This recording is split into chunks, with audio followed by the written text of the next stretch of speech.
Hey everybody, Mike here from my basement bar again. Um, been a while since I made a video. Obviously, it's been 3 weeks, probably more. Um, Set the stage for you here.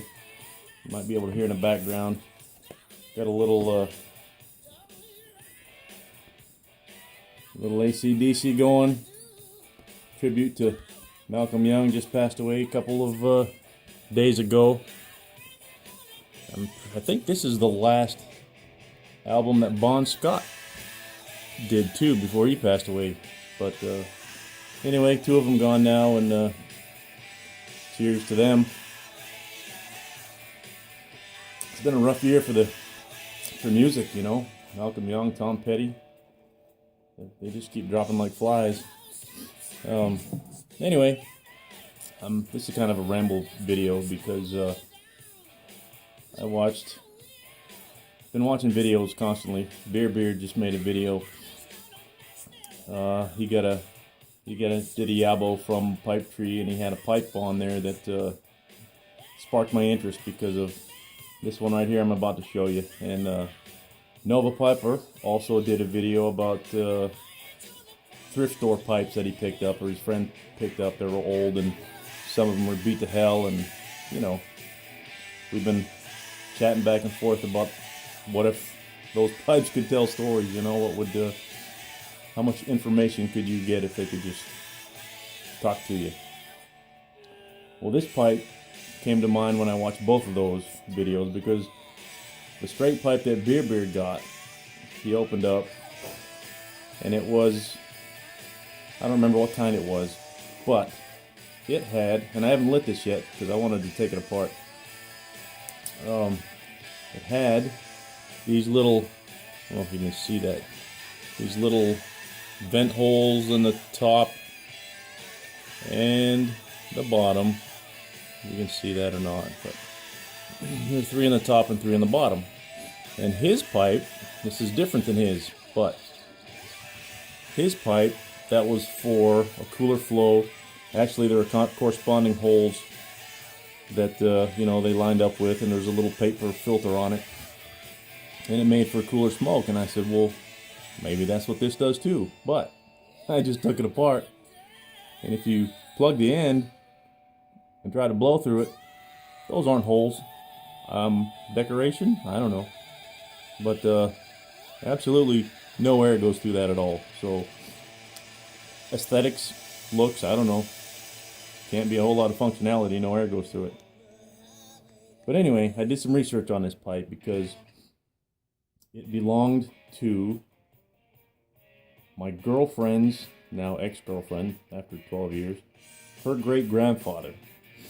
He was 93 when he passed away. He smoked a pipe forever. And he gave this to me. It is stamped Bertram, Washington, D.C. You probably know you can't read that, but it's Bertram, Washington, D.C., and the number 60 on it. I mean, look at it. It's got cracks, and it's beat to hell. I can tell how he held it because on this side, there's an indent where his thumb was all the time, and on this side, it's where his finger was, and underneath, there's another indent. He held it exactly like this and smoked it for years. But I did some research on Bertram pipes, and what was his name? Let me see. Bertram Goldman. He emigrated from Germany to the States in, what does it say, 1874. And he settled in the D.C. area, and he finally opened up a pipe shop there. Very famous pipe maker. I did as much research as I could, and all the politicians back then, all the generals, all the Roosevelt and everybody smoked his pipes, and he was considered a politician's pipe maker. I mean, all of Washington, D.C. smoked his pipes. So there's some history here. They continued 3 generations of Bertrams made pipes, and the riots after Martin Luther King was assassinated. The riots in D.C., the pipe shop was set on fire, burnt mostly to the ground. They tried to stay open after that, fixed it up a little bit, and made a few more pipes for a few more years, but eventually went out of business. So I don't know when this one was made exactly. Oh, the number on it, the 60, Pipepedia said that they're all stamped with 5, 10, 15, 20, numbers up through, and this has got a 60 on it, and it said the higher numbers were the more sought after pipes. So this isn't worth a nickel to me. I mean, it isn't worth a nickel, period, but all the history and the guy that smoked it, I mean, this guy was a major in the Army Air Corps, bombardier in the war. I mean, he was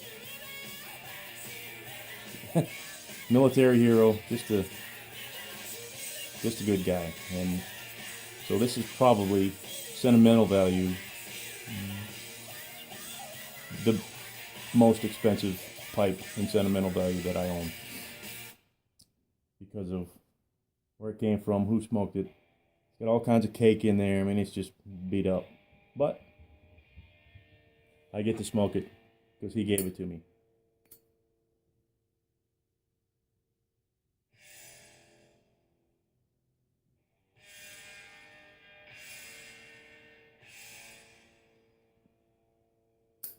In it, should tell you what's in it.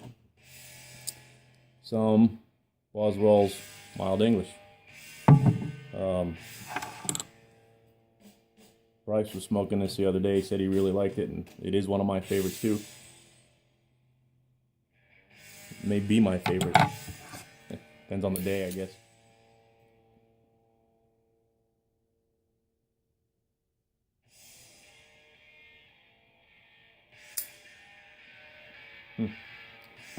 Smoking some history here.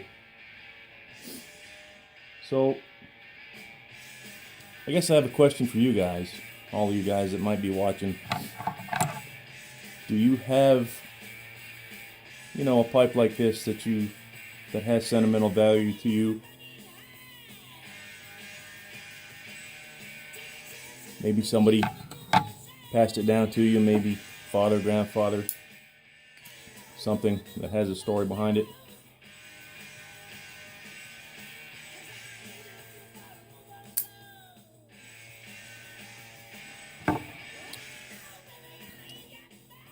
I almost hate to smoke this because, it's got cracks and stuff in it already, and if I break it, I'm gonna be heartbroken. But at the same, I think he would want me to smoke it. So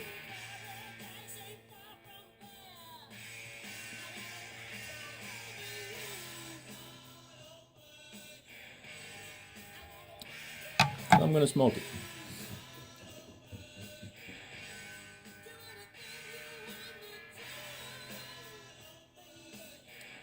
I've seen a lot of videos with a lot of the YTPC, all your pipe collections, and I don't know, maybe you have one that's extra special that has some sentimental value that you might want to share a story.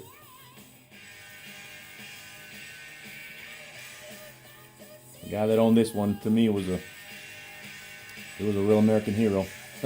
He went in the Army Air Corps as an enlisted nose striper. By the end of the war, he was a major flying airplanes. So, and by the way, I used to go back and visit him. He's from western Nebraska.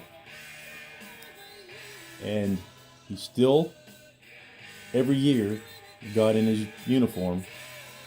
He had a daily exercise regimen at 90 plus years old now, just in case they called him back. He was ready to go till the day he died.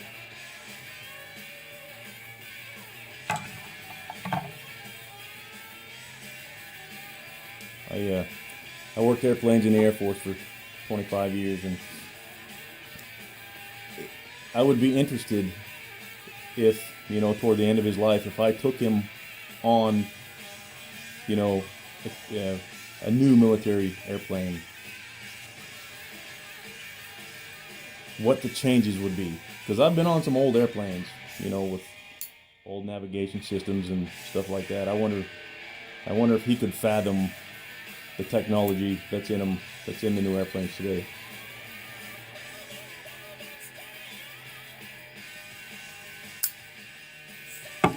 Anyway, that's the story behind this pipe. I'd get rid of every pipe in my little collection over there, but I'd never get rid of this one.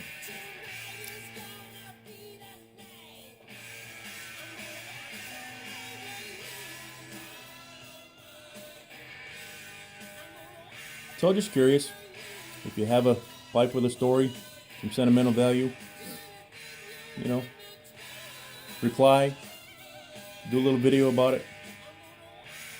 I think it's interesting. I wish this thing could tell stories, because I'm pretty sure it would have a few.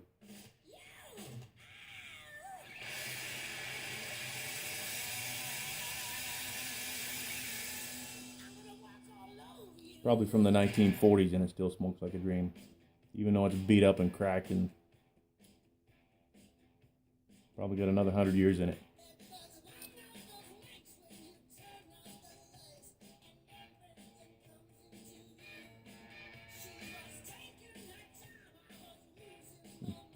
That's good stuff. Oh, I'm also sipping a little Jack and Coke. If I didn't tell you that already.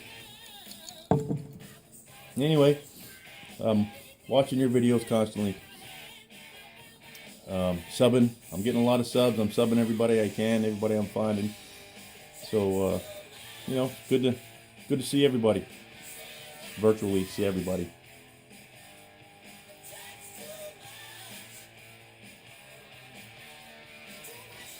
There's a lot of people putting out videos saying, you know, the more people you sub, the more videos you just can't keep up with them all.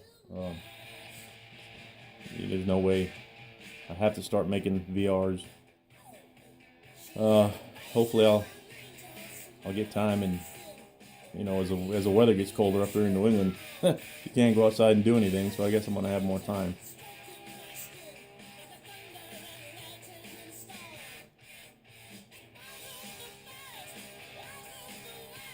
Anyway, I'll be curious to see if any of your pipes have stories. You know, history, sentimental value, any of that stuff. Put a 2-3 minute video on here. Hey, this is my pipe, this is the history, whatever. Just curious. Anyway, hopefully I'll be making more videos here in the near future. And I'll definitely be watching all your videos, so keep them coming. I'm gonna finish listening to some AC/DC.